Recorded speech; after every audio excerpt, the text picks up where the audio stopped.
Welcome to the Commentary Magazine Daily Podcast. Today is Tuesday, May 26th, 2026. I'm John Podhoretz, the editor of Commentary Magazine. With me, as always, executive editor Abe Greenwald. Hi, Abe. Hi, John. Senior editor Seth Mandel. Hi, Seth. Hi, John. Social commentary columnist Christine Rosen. Hi, Christine. Hi, John.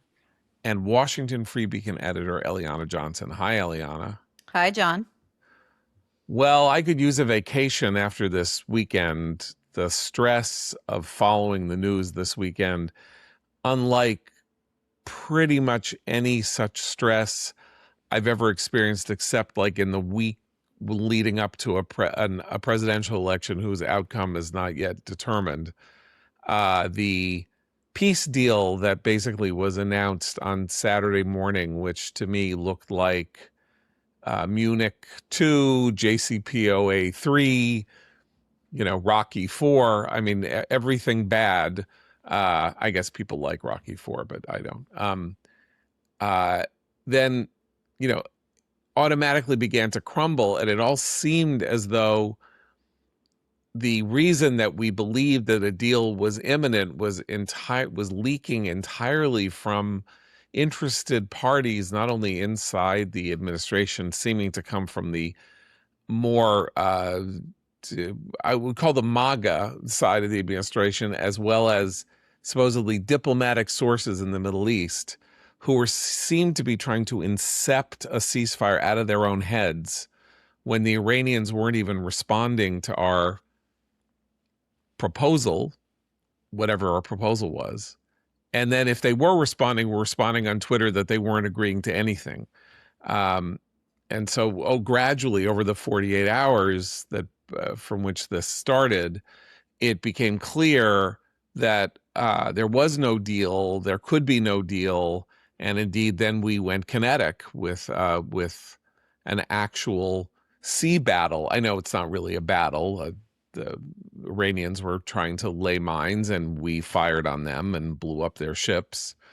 But it's a little bit of a sea battle, like if it were the 19th century and the Barbary pirates versus the U.S. Navy, that would have been a sea battle. And Israel, which was supposedly involved in the larger ceasefire or larger peace talks in ceasing its activities against Hezbollah in Lebanon, basically went, no, they're throwing drones at us. They're using a new drone strategy where they're using swarms, and we have to destroy them now. And Rubio and Trump both said, okay. And Israel is now basically at war in Lebanon against Hezbollah.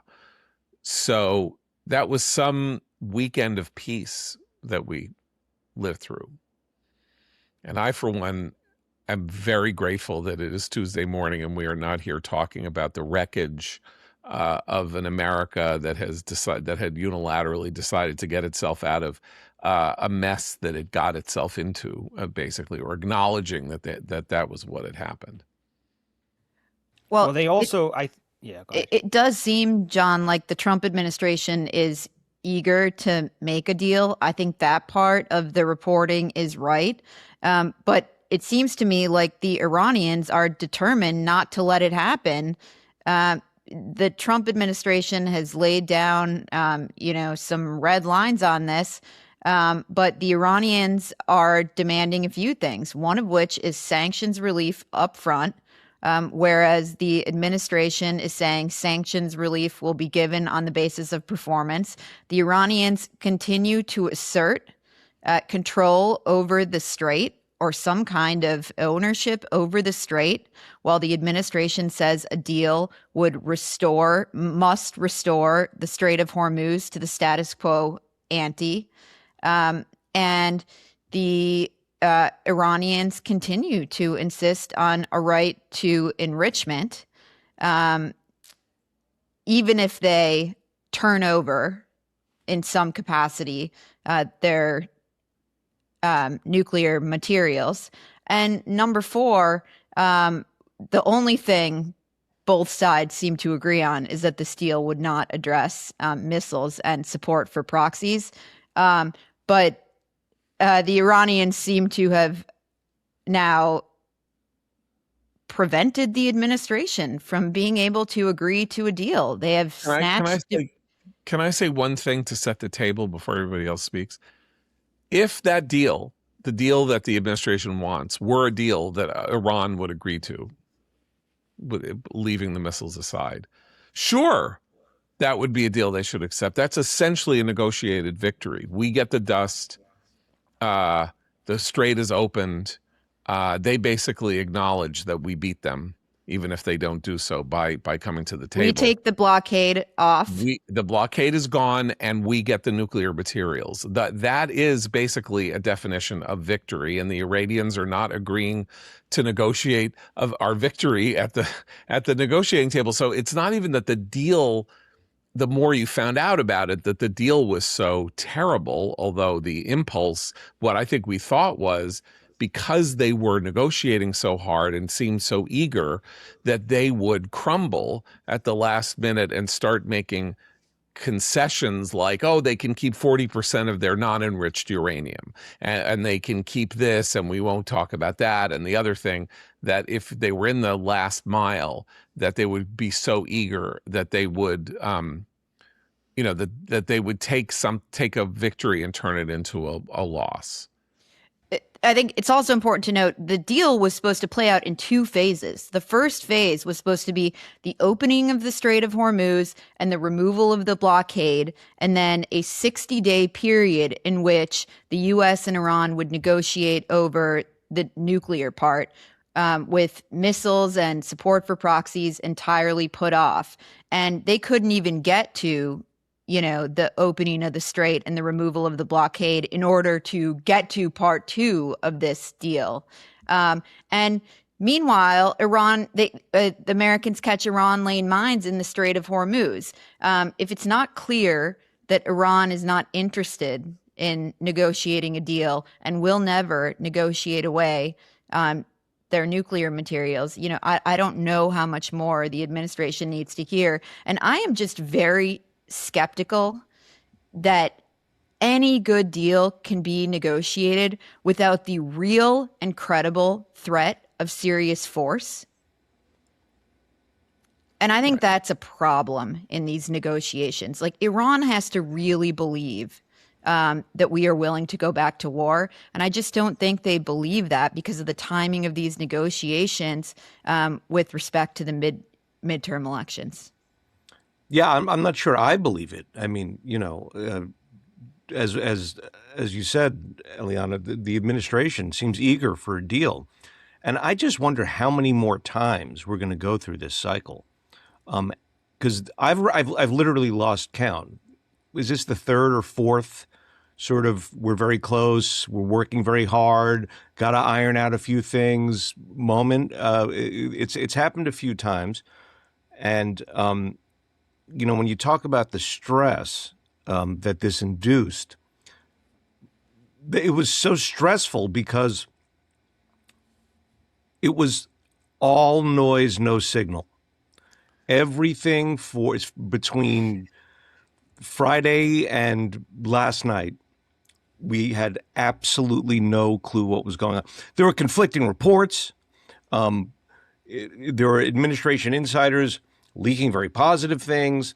Then there were people writing on Substacks that we were willing to give up everything.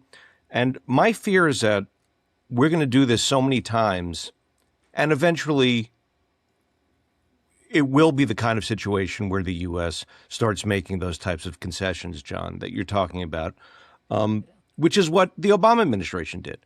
I mean, the Obama administration basically went to the Iranians, and they said and the Iranians said no, and the U.S. would come back, and John Kerry would come back, and they'd meet in Vienna, and every time the Iranians would say no, and eventually the U.S. said, okay, we could work with that, and that is my fear, because when Trump simply says there's a deal when there's no deal, it's eerily close to doing that. And it's the greatest deal ever. It's the greatest piece of paper that you've ever seen. The MOU is the most beautiful, thing ever. that's tough. And if they know he's not willing to go back to war, this is going to be a tough going. I think also what's interesting is that he's it seems to be conducted through not through Pakistan but through Saudi Arabia. So, you know, the mediator is really the Arab states deciding when they've had enough. And Trump looked like he kind of called their bluff over the weekend, which was like, all right, if you really want peace in the Middle East and you want everything to, you know, just to be fine and dandy, and then I guess we'll all sign the Abraham Accords, and we'll all, you know, be officially part of the same alliance, and we'll sing Kumbaya together. And they were like, "Oh, I don't know about that." So there's an element to this, which is that they were silent. The story was silent, right? When he said this on this group phone call, join the Abraham Accords, there was dead silence from Saudi. I mean, I can't. 7 people on the phone call went silent. Right. So anyway. I think that he's, you know, I think that he's nervous about the fact that he's not really in control as much as he thought he would be. And it happened really a few weeks ago when the Saudis and Kuwait said, hold on, you got to put a pause on this because we thought you were going to hit back at Iran much harder if they hit us. And looks like you're not willing to do that. Therefore, you know, everything needs to stop. And so that was like the beginning of this. Somebody else could literally just pull the curtain. It was, you know, it was like Showtime at the Apollo, and a janitor clown came out in Saudi dress or something and pushed him off the stage. And since then, that has not gone away. The feeling that he is not fully in control of what was, until that moment, his war has predominated. And I think we saw a little bit of him trying to claw that back over the weekend. I don't think a little, but Christine? I think a couple of things. One, we really don't know what's going on right now. And the fact that we're days into not knowing what's going on right now is a failure of communication on the part of this administration. I think we have reached the limits of Trump's brand of performative diplomacy, where he says, I'm going to blast him to the Stone Age. And then he says, now we have a deal. It's the best deal ever. I understand the disruptive impact being useful in some strategic negotiations. And we've seen that. But he's created a new world now. But it's not clear he knows how to govern it. And I think that's where it's very disconcerting to those of us who are like, okay, we're with you on toppling Iran. Iran's bad. Iran having nuclear weapons, very bad thing. We've all known this for a long time. But we forget that although he says that, he still sees that as a negotiating tool. Although that is the one consistency over the weekend is the nuclear dust. So I'm pleased to see that. But I'm not sure that his administration's negotiating team, perhaps with the exception of Rubio's insight, understands that they do need to learn from what happened during the JCPOA, not so that they don't make the same mistakes, but to understand they absolutely cannot trust Iran in any sort of negotiation about its nuclear program. No American leader has ever been able to trust them, and that was the fatal flaw in Obama's reasoning.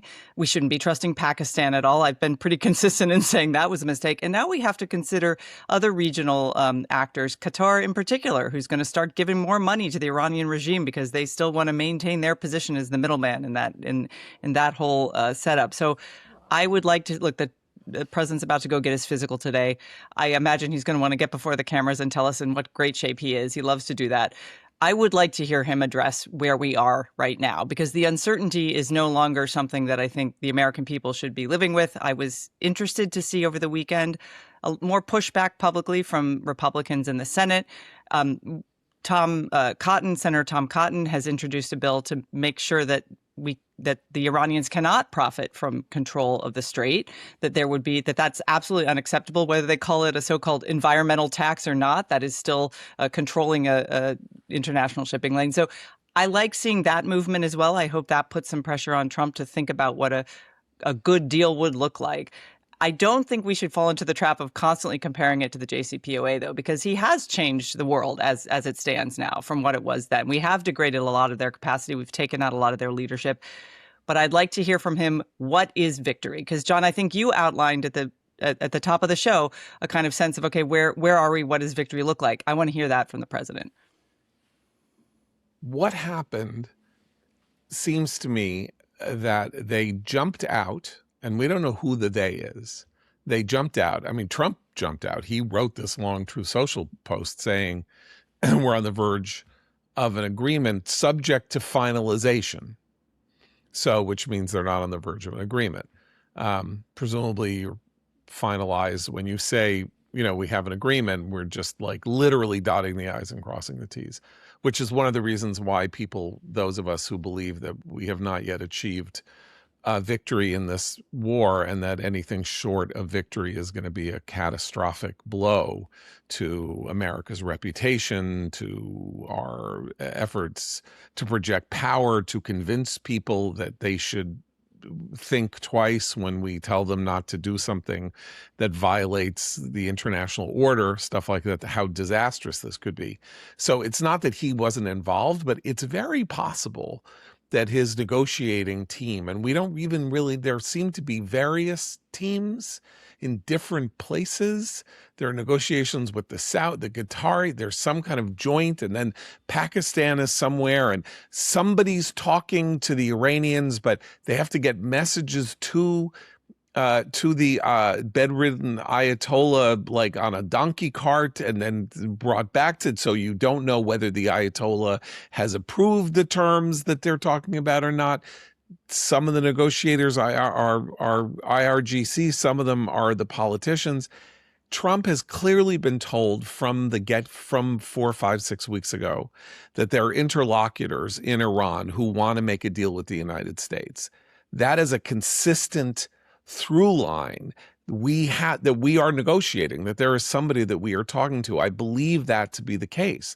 I think it's very clear that whoever it is that we are talking to does not have the power to make an agreement, and that every time they say something, they get slapped back or control over the nuclear materials. That's the key. Right. Like, this person might not be able to enforce any agreement that might get signed. Right. So, but I wonder whether, given the fact that apparently on Saturday afternoon, people on the American negotiating team were speaking on background to all kinds of people. And I would not actually, maybe it's just the communications team at the White House, but basically they lined up, Seth noticed this, they lined up the kind of MAGA faithful, the most MAGA faithful, to start tweeting about what a great deal it was.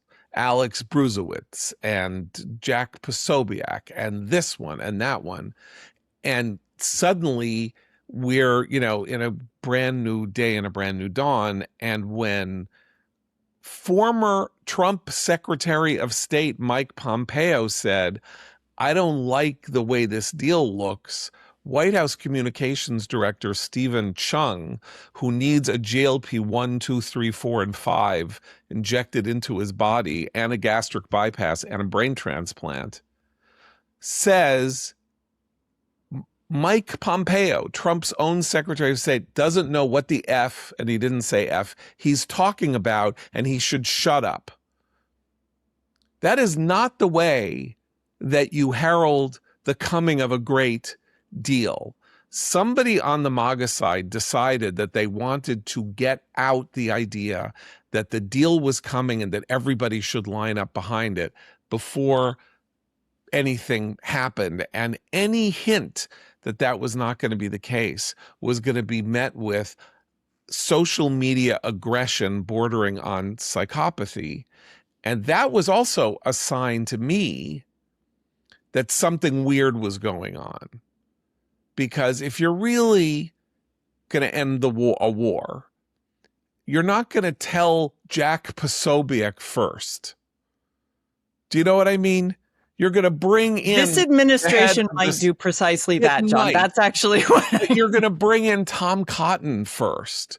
You're going to bring in the person who can spread the word out to the other 99 members of the Senate that he koshers the deal, as we might say. And they couldn't do that, and they wouldn't do that, and they weren't in a position to do that. And I'm not sure that Trump was being told the full truth about what was being negotiated for him.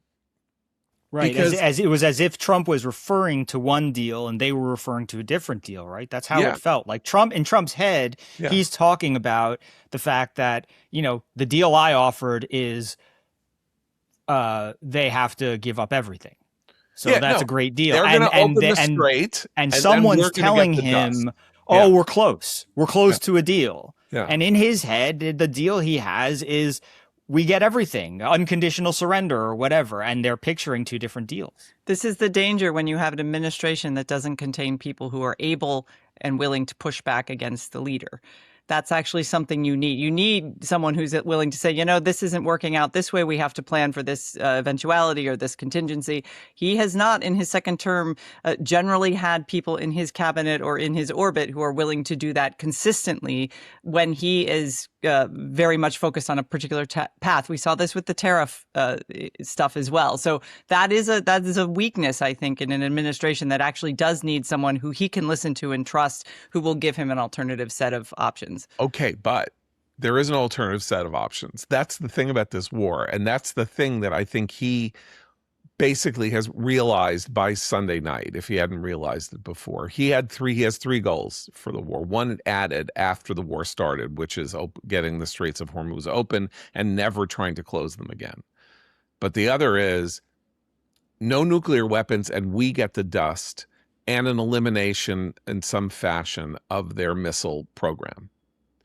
And that's a go, no go thing. So when it comes back to him that, well, in 60, we're going to negotiate over the terms in 60 days and maybe they'll get to keep some and not another, he does have in his head, because he keeps saying it, that the last thing that he wants anyone ever to say is that this resembles the JCPOA. You don't want to compare it to the JCPOA, but he does. And he said 3 times yesterday, this is not the JCPOA. That was the worst deal ever. Anything that involves using percentage numbers of uranium enrichment, 3%, 60%, centrifuges, any talk like that is JCPOA talk. Yeah, he doesn't want you to have to analyze the deal to know who got the better of the deal.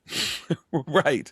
In other words, the American people, Obama had to spend months trying to talk the American people into the idea that this was a really good deal. And he had this very long spiel about how, you see, it's 10 years and then there's 2 extra years and the sanctions will stay on if they start spitting the centrifuges, but we're going to, and even then, by the time the deal was actually before the American people, 3/5 of the United States was opposed to the JCPOA. That's something that people forget. So, the Senate vote against the JCPOA was 62 senators. By the way, people forget it because then the Ben Rhodes echo chamber was put to work. And I Right. think, which Ben Rhodes was the deputy national security advisor, famously bragged about how he could feed JCPOA talking points to a new generation of journalists who knew nothing. Right. And I think, John, when you talk about the social media figures that got the memo to start talking up this non-deal over the weekend, that's Trump's version of that's this administration's version of the echo chamber.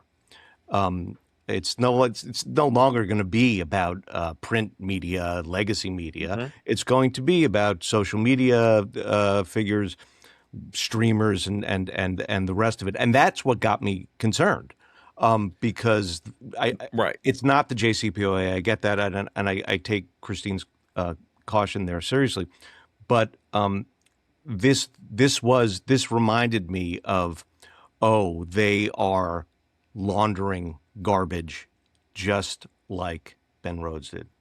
But they were laundering garbage that hadn't yet been fully served up as the garbage.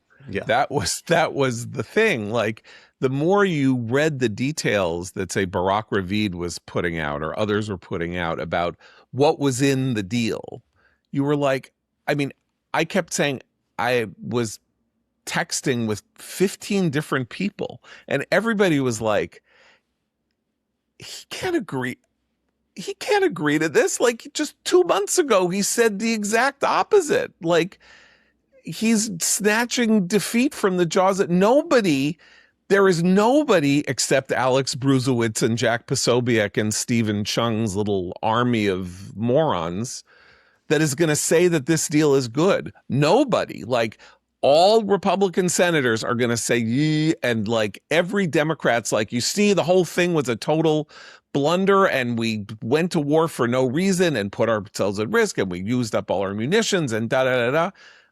Like, it didn't make any sense, the terms that were coming back from him. It might make sense if this were the George H.W. Bush administration, which negotiated essentially a ceasefire with Saddam Hussein that left him in power and caused us to have to go to war with him again 10 years later.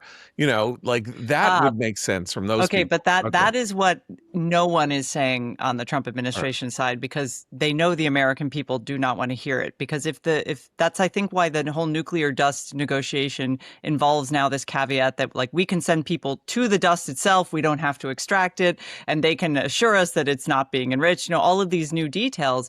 But that is avoiding the unsaid thing, which is, if Iran says no to all of that, particularly about the nuclear materials, in order for Trump to do what he says he wants to do with regard to Iran's nuclear capabilities, that will require a heavy presence of troops, a real war, lots more naval activity, not these little, you know, strategic things we've been doing. And that is something I think he knows the country would not necessarily support right now. And so that's the unsaid, unspoken thing. And Iran is relying on no one saying that, but it kind of coming out in some sort of negotiation, I assume. I don't see any benefit from the Iranian standpoint to agreeing to just give over all of that material. They're going to make that part very difficult. And that's why the second stage, as Eliana correctly pointed out, that second stage of negotiation is going to be them just constantly resetting the egg timer in the kitchen and waiting for us while we cook leading up to the election.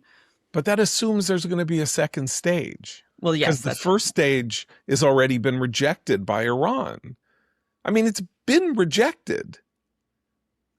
I mean, I don't know how many times different people had to say yesterday that they weren't agreeing to any of this for it to be clear that it was being rejected. And then, of course, we get this wonderful statement at the beginning of the Hajj from the Ayatollah, you know, who may not even exist, Mojtaba Khamenei, who, you know, may be like in Woody Allen's Sleeper, he may just be a nose that they're, you know, like trying to clone back into life. But the statement comes out, it's like, oh, I welcome all the Hajj, and by the way, Israel will not exist in 15 years, and death to America.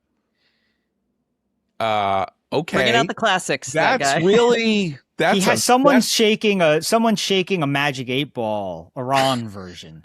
Yeah, I mean, the phrase "ask again later." Yeah, Israel will not exist in 15 years is literally what started this whole we have to do something about Iran before they get a nuclear weapon thing.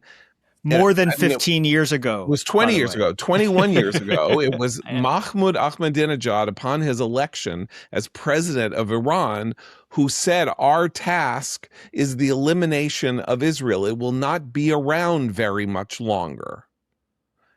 And also announcing that they were accelerating their interest in, you know, nuclear materials. And that literally triggered a worldwide understanding that the Iranian purpose had become millenarian and that it was looking to destroy the Jewish state, and something needed to be done about that, which is why every single major political figure in the United States has said Iran can never be allowed to have a nuclear weapon. And I think it's also every figure in the world basically says, it's just sort of like a cliche now, Iran can't get a nuclear weapon. So if Mojtaba, again, if that's him saying, "Oh, Israel's not going to exist in 15 years, and they're the little Satan and America is the great Satan," that's really where Trump is going to make a peace deal with him. There is no peace deal with him. That's them saying no peace deal. We'll go down with the ship.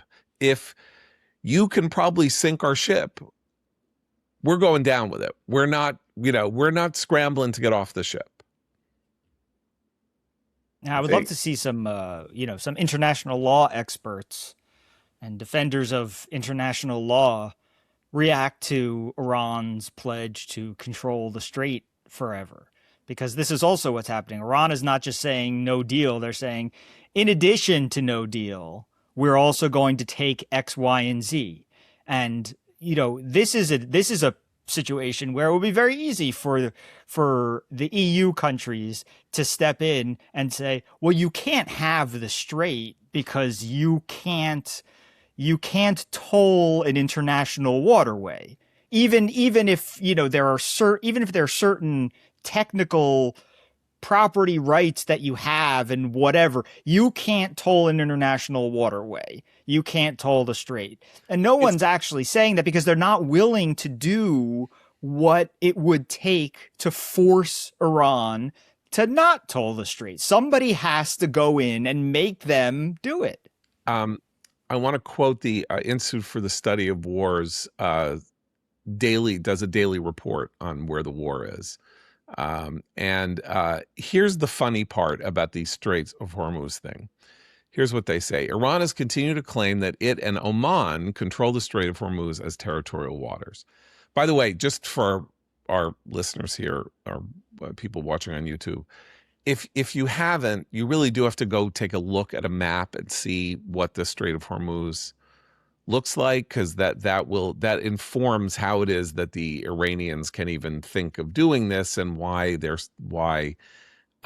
saying that they and Oman can control the strait. Anyway, Iranian officials, says ISW, are attempting to reframe transit tolls as protection fees to give Iran's protection racket the veneer of legality. The Strait of Hormuz is an international waterway under international law.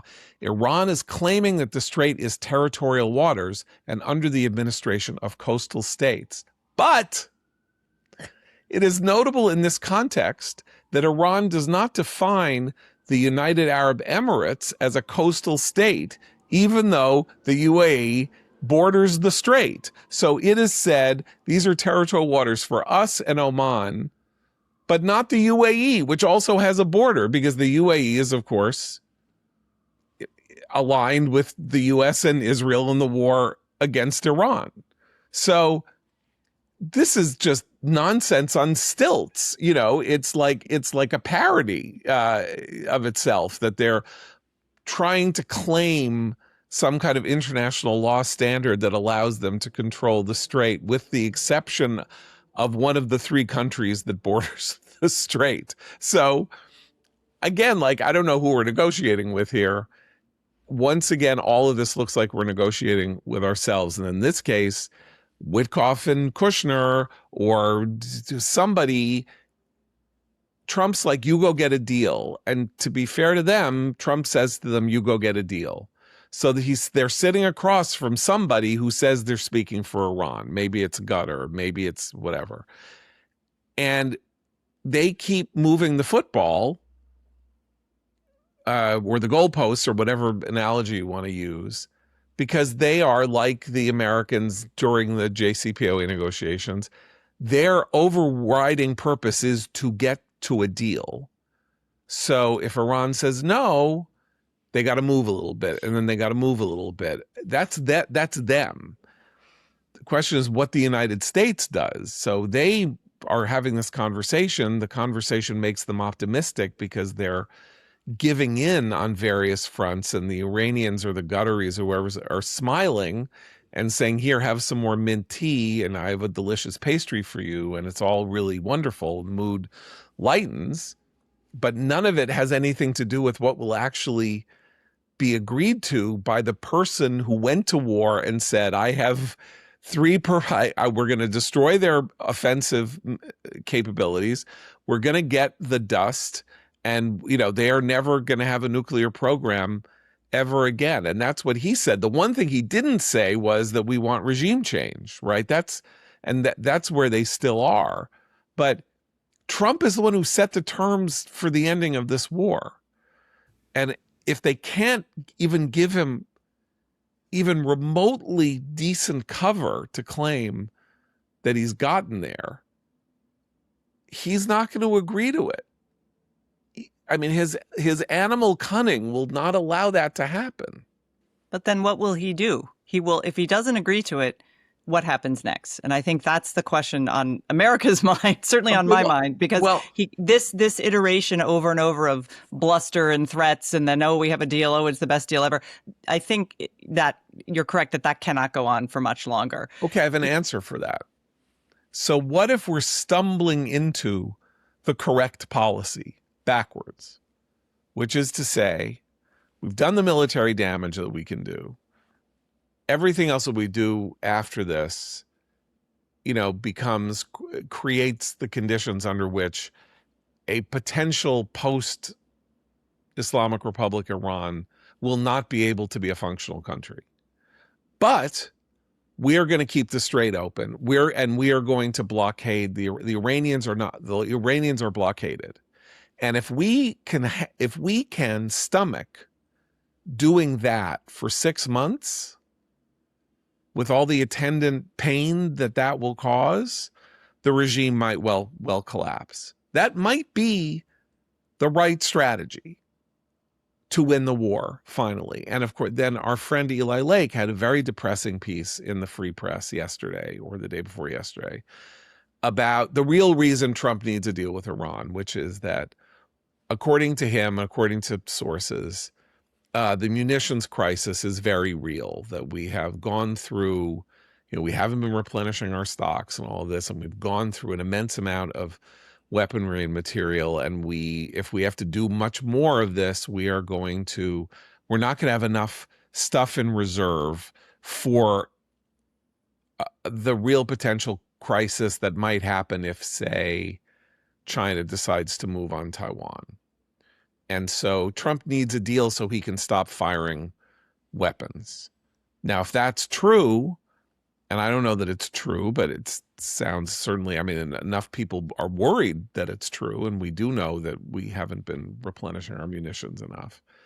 Then the Hormuz blockade of Iran that will make Iran choke and have literally no foreign commerce or trade or anything becomes a viable long-term strategy to make them break.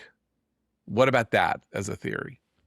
I think that solves Trump's near-term problem, but the long-term strategic implications of a United States that's just come out of the end of this conflict, where China and other world powers see how we've backed off from that strategic goal of controlling nuclear weapons, does shift balances of power. I think that's not good long-term for the interests of the United States or for the interests of Western countries in general.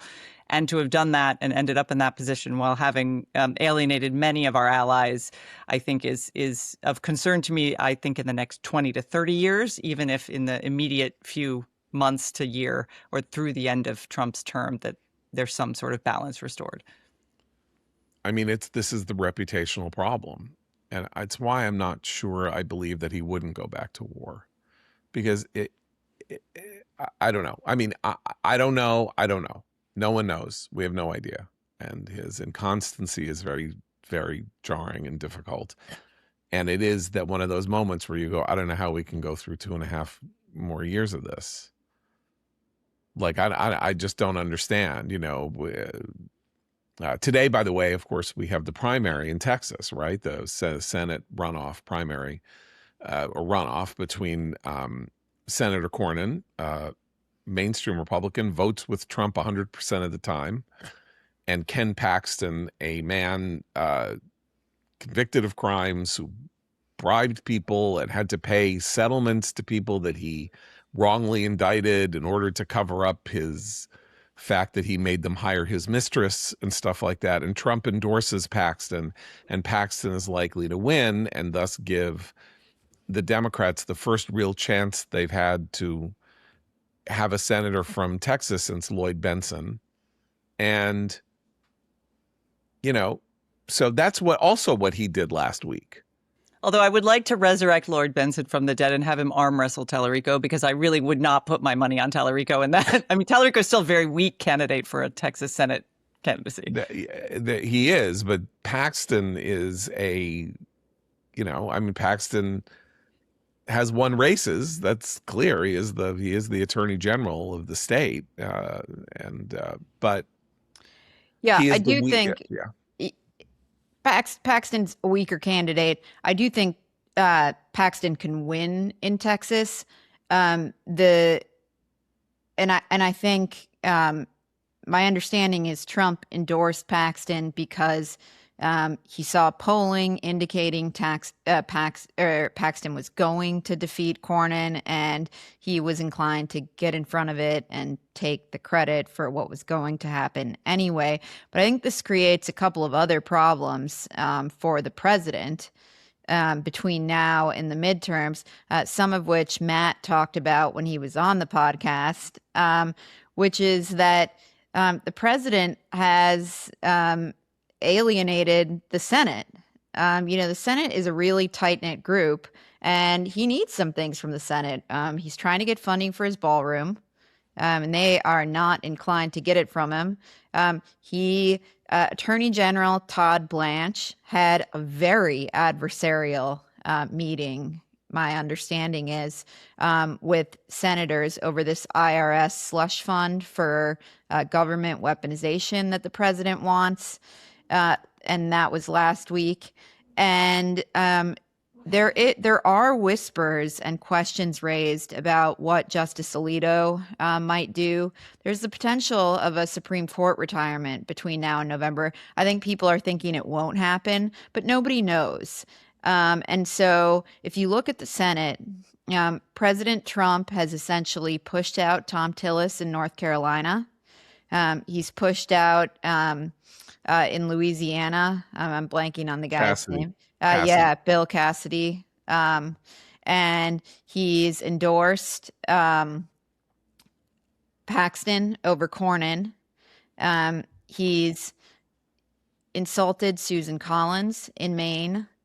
And those things, are things that I think make it much harder for him to get what he wants in a midterm year, just months out from November elections. Let's see how far we're almost in June.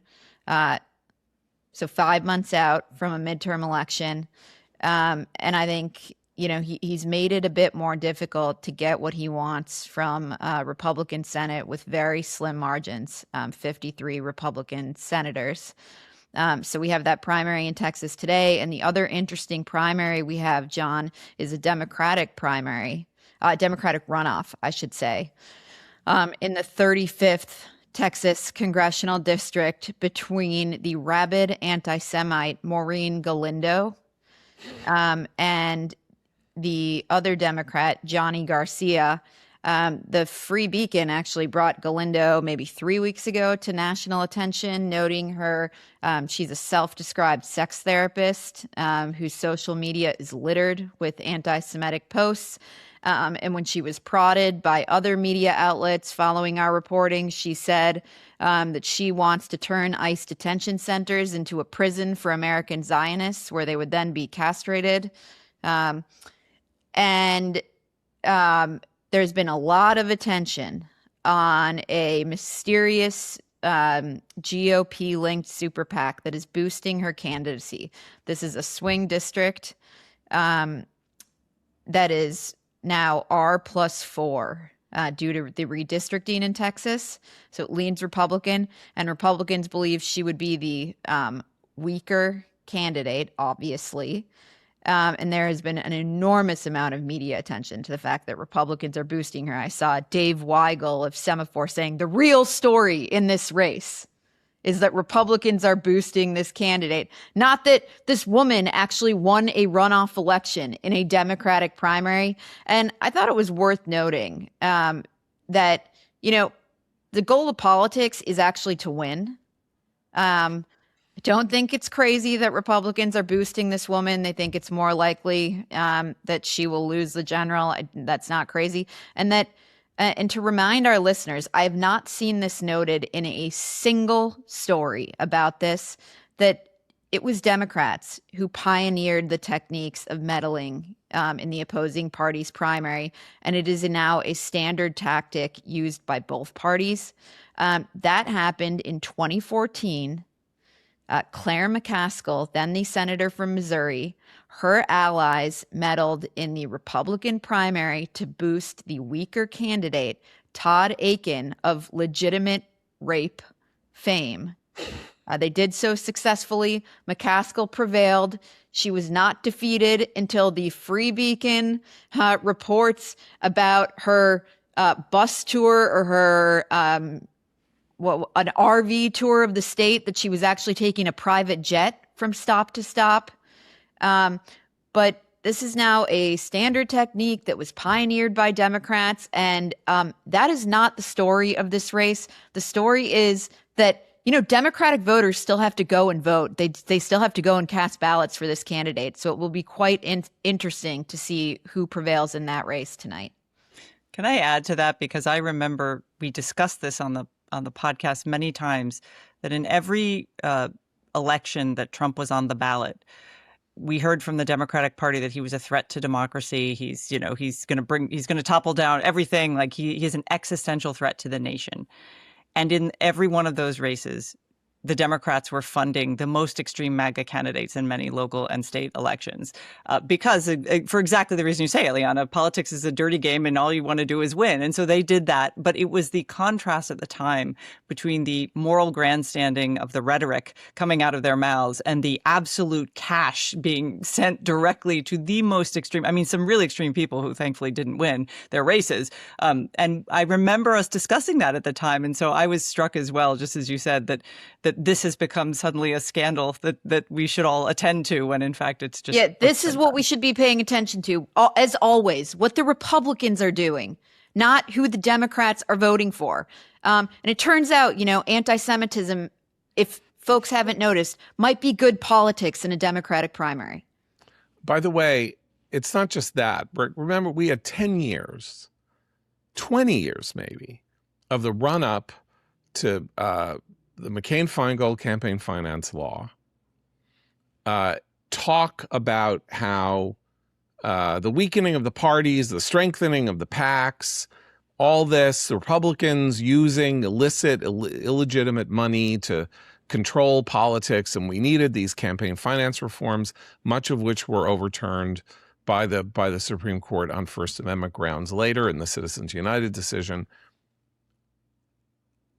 Right now, the left in the United States, and the political left, it's not necessarily direct giving to candidates, but there are foreign billionaires, two of them in particular, who are basically funding the American left and funding NGOs and funding Get Out the Vote, everything up to giving money to candidates or to political parties, that have built this infrastructure that has strengthened this left-wing surge in Democratic circles. It's not simply populist, though I believe it is, but it is a surge of unprecedented strength, and it's incredibly well funded.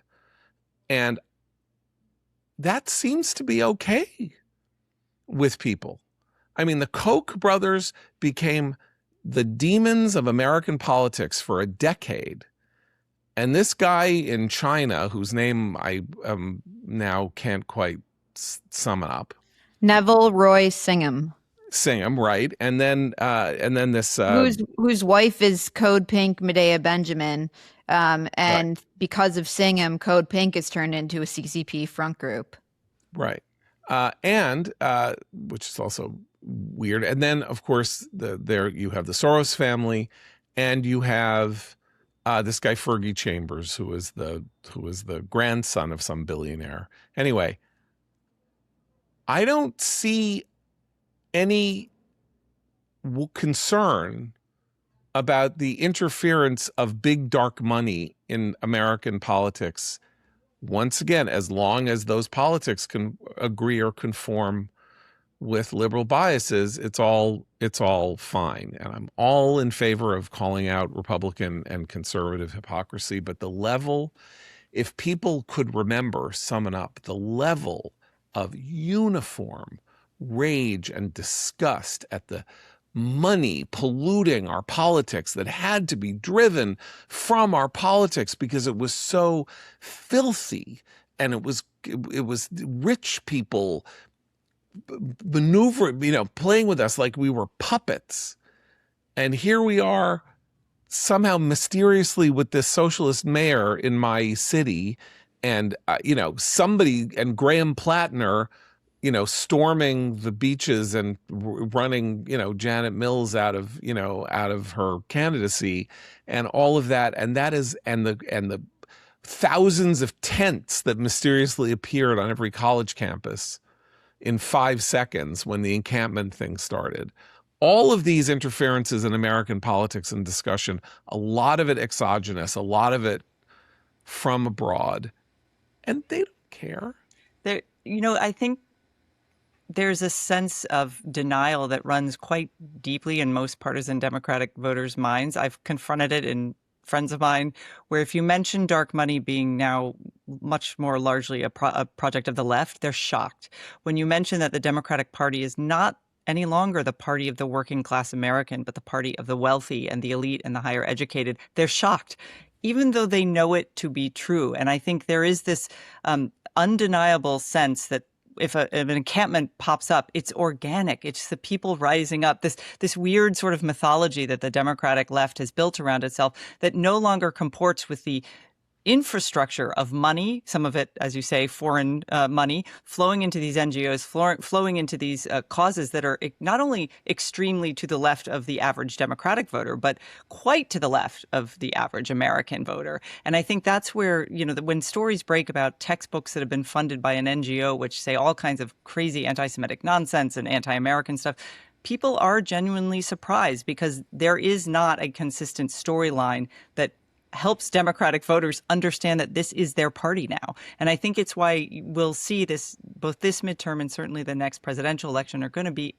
very important when we see what the Democratic voter agrees or disagrees with when you have an anti-Semitic candidate. As Eliana was pointing out earlier, when a primary can produce someone who says there should be Zionist internment camps in this country, and nobody even so much as shrugs about that on the left or says, oh, she didn't really mean it. If you can have Graham Plattner with his Nazi tattoo and everybody makes excuses for him, that is the party. In the same way that we have been critical, I think you're right, John, of our own party, the Republican Party. I can't even call myself a Republican anymore. The Republican Party's extremes on its own fringes. This is not something they've come to terms with because they haven't had a national election where they've had to choose. They are about to have one in November, and they'll have another one in the next presidential election. I mean, this is... Oh, sorry. Yeah. Sorry. On the point about the Democratic hypocrisy here, it's important to remember that the foreign money and the NGOs, they also go into shaping the narrative of a corrupt GOP. It's this loop.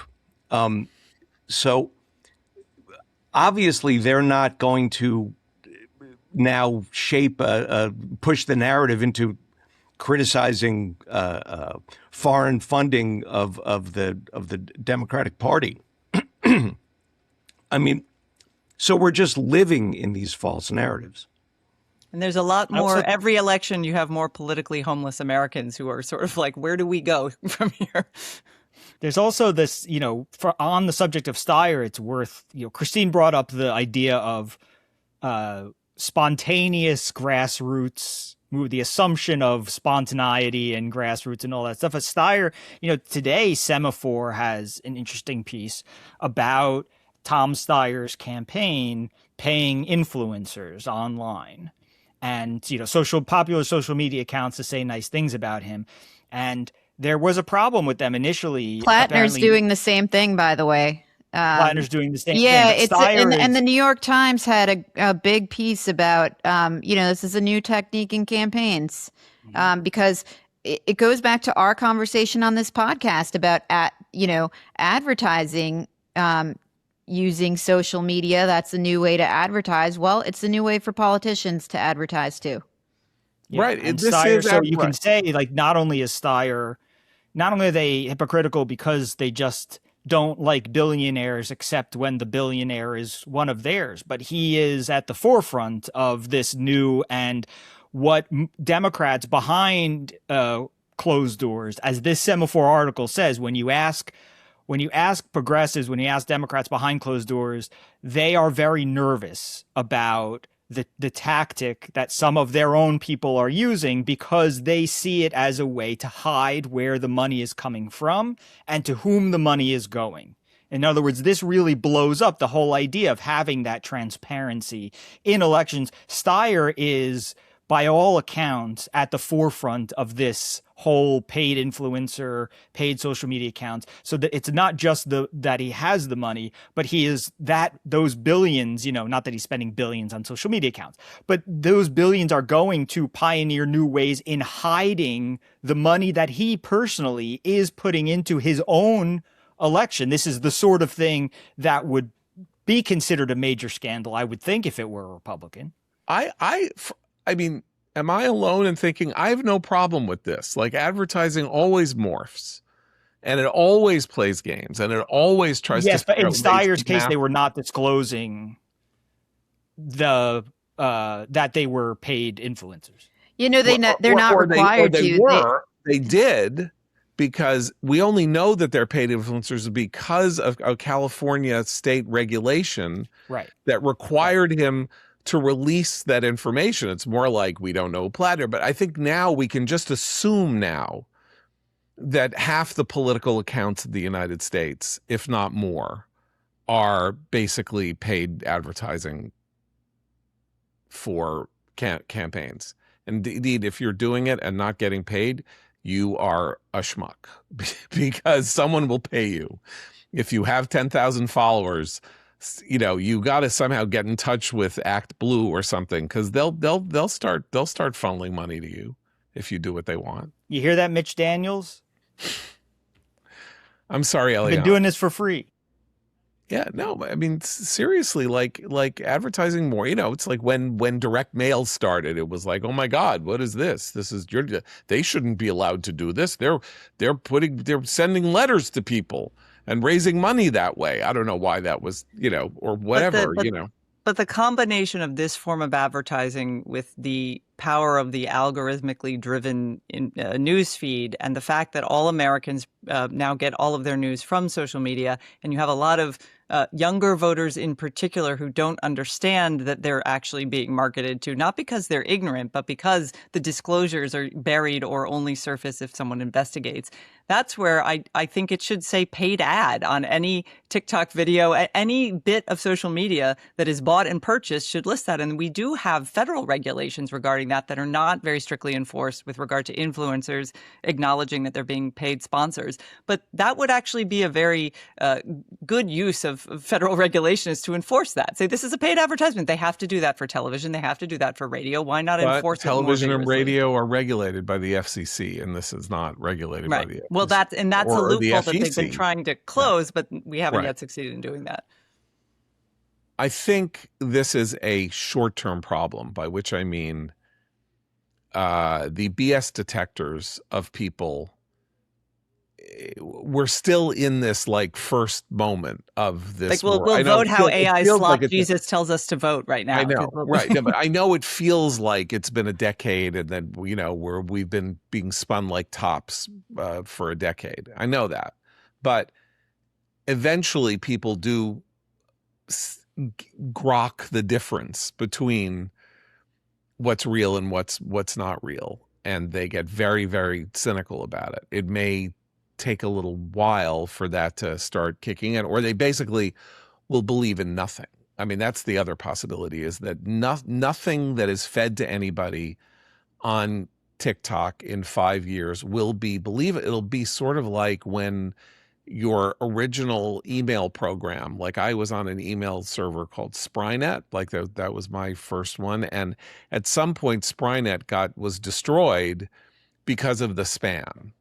they didn't have a good enough spam filter, they didn't have a good enough protection or something like that. And then every day you got 150 spam. You had to get the hell off Sprynet because you couldn't use it anymore because it was choked like that. And it could well be that people will just look at TikTok and say, or these servers and say, this is all garbage. It's like watching a television channel that is only commercials or something like that. And I can't take it. Yeah. Condi Rice tells a great story in her memoirs about visiting Russia and trying to advocate for the opposition to have media rights. And one of the things they didn't have is that, in Putin's Russia, they didn't have access to TV. It was all propaganda. And she went to I think it was Medvedev was technically president at the time, but she went to the administration and she said, one of our demands is we want you guys to let opposition ideas and figures have some time on TV. You have a monopoly. And Medvedev's people said to her, nobody watches TV. Nobody gets their news from TV. It doesn't matter what we say. And she said, okay, whatever. Then she met with the opposition, the guys who at the time were really feeding this internet rush, this rush of the internet, the online opposition in Russia, and said to them, look, I've put in a formal request with Medvedev to have you guys have some media equity here on Russian TV. And the activists said to her, nobody watches TV. It doesn't matter. That was like the joke for Condi. She was like, both sides said nobody cares about TV. This was the propaganda. So that's the idea that anything coming to you through this particular medium is just assumed to be pre-packaged for you. Right. And there are other ways that people are going to get what they believe is the truth. But the problem is that there really aren't other ways. I mean, now that this is where people live now. So they can come to whatever. Now, the operative word, though. Yeah, but where are they going to live after? I don't know. Did you know TikTok was ever going to exist? I'm just saying, but it's all the same thing. It's all. Yeah, my point is, but if they're going to live virtually, essentially, then the problem remains. Yeah, this is where I become very pessimistic, where you were a little more optimistic, John, and that's that we're long past the idea that there can be a shared reality when it comes to information. And so it is, if you're under 30, the nihilistic direction has been going on for a while now. And I think that's what worries me. Again, like we'll still parse everything we read and figure out if it's true or not. That's not even on the radar screen for the next generation. I mean, the horrible part about this is that you could imagine, in all innocence, right after 2016, this idea that arose that the social media companies should do something about trying to make sure that lies were not being spread over their services that were distortive and convinced people that things were not true. And then, of course, that was just politically weaponized into a censorship machine that kept the Hunter Biden story from being, and COVID stories that were viewed as inappropriate or unorthodox and all of that. And that's the cure that's worse than the disease, because it's not a cure. You're just therefore spinning the news in one direction. But the future is what the Trump administration just did, which is to remove all information about prosecutions of January 6th participants. That's the future, is that the administrations itself will just disappear information, and there's no way to resurface that. Even the Internet Archive cannot always resurface those documents. So I think that's more like, I think both sides will do this, by the way. As we saw the Biden administration's behavior with regard to the tech companies, the kinds of, First Amendment violations of ordinary citizens were ridiculous. But I think that is the future, where who then is able to maintain access to information that a government agency or official decides should no longer be publicly available for any other reason than that they don't like what it says, even if it's something that happened. There's been a lot of that. Look, there are still papers from the Kennedy and Eisenhower administrations that are deemed classified. That's insane. It is literally insane since everybody in those papers is dead. And the countries that we were fighting, a lot of them don't no longer exist.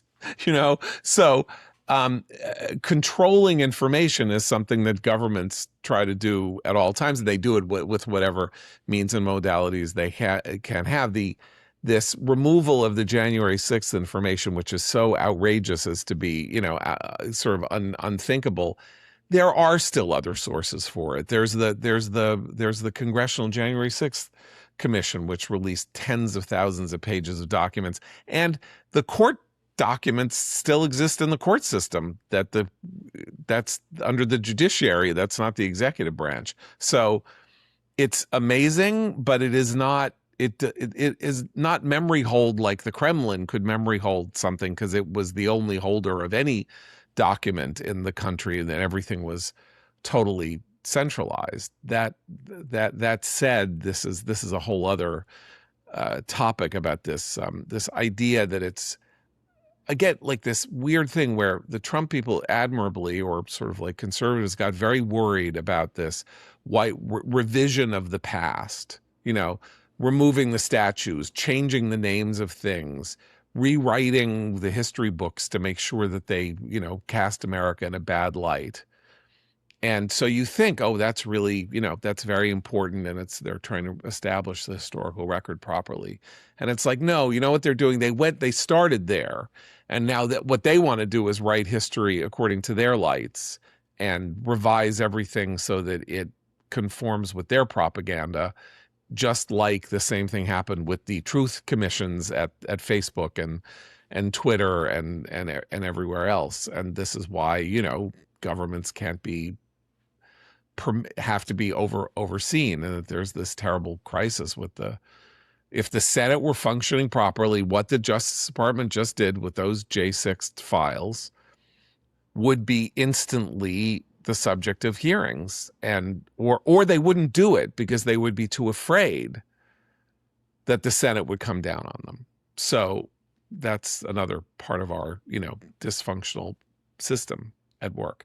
I want to make a quick recommendation. Saw a movie this weekend, best movie of the year so far, in my opinion, Tuner. It is a small, it's a heist movie. It's a safecracker movie. But it's about a piano tuner whose skills as a piano tuner turn out to help him as a safecracker. And he gets involved with Israeli gangsters, and he's a musician who falls in love with a brilliant young pianist. And he works with Dustin Hoffman at the age of 88, who is his senior piano tuner, for whom he needs to get a lot of money really fast because he's in the hospital. And all these things converge. It stars an actor named Leo Woodall, who was in White Lotus season 2. If you were a fan of that, it's an extraordinarily good movie by a 33-year-old director who has already won an Oscar for his documentary. Interestingly enough, given what Seth was talking about Alexei Navalny, the opposition figure in Russia, and won a documentary Oscar, and this is his first film. Tuner, go see it. Trust me, you can read my review, I think, later today in the Washington Free Beacon, Eliana's own Washington Free Beacon. So we'll be back tomorrow for Eliana, Seth, Abe, and Christine. I'm John Podhoretz. Keep the candle burning.